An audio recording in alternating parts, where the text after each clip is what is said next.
With a little over 700,000 e-tags sold, that's less than 30% of the potential Gauteng highway users registered for the system, opponents say that drivers are showing their displeasure.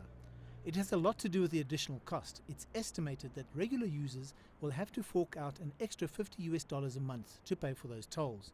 But it's more to do with the method of collection, which has been rejected by political parties, unions, non-governmental organizations and church groupings.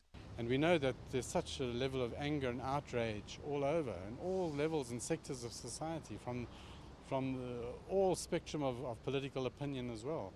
And if everyone stands up together, we know that we have nothing to fear. Citizens from other parts of the country using Gauteng's roads won't escape the e-tolls either, as the system works off the National Motor Vehicle Database.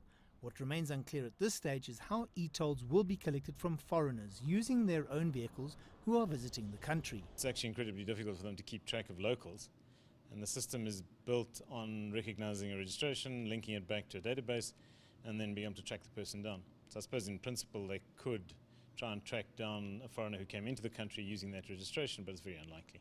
The system is very cumbersome. The likelihood of it being able to deal with that sort of complexity is very small. Social disobedience is not new to the 17 church leaders. They are aware of the consequences that they may face. The signatories were quick to acknowledge that not all church leaders endorse their protest action. There is also a level of fear of the legal and financial consequences of their action. There are some lawyers who are willing to come to the party and are willing to take the matter to court and to test whether this will be acceptable in court. So we hope that those lawyers who have made that commitment will also be able to come through. Despite the vocal rejection of the collection system by public interest groups, the discount incentives may well mean that many Gauteng road users will register and buy their e-tags.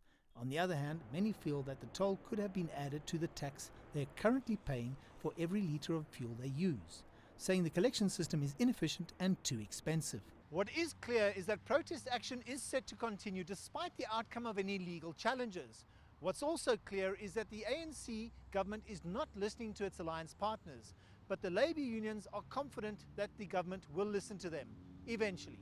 I'm Angelo Coppola for CCTV on the highways of Johannesburg.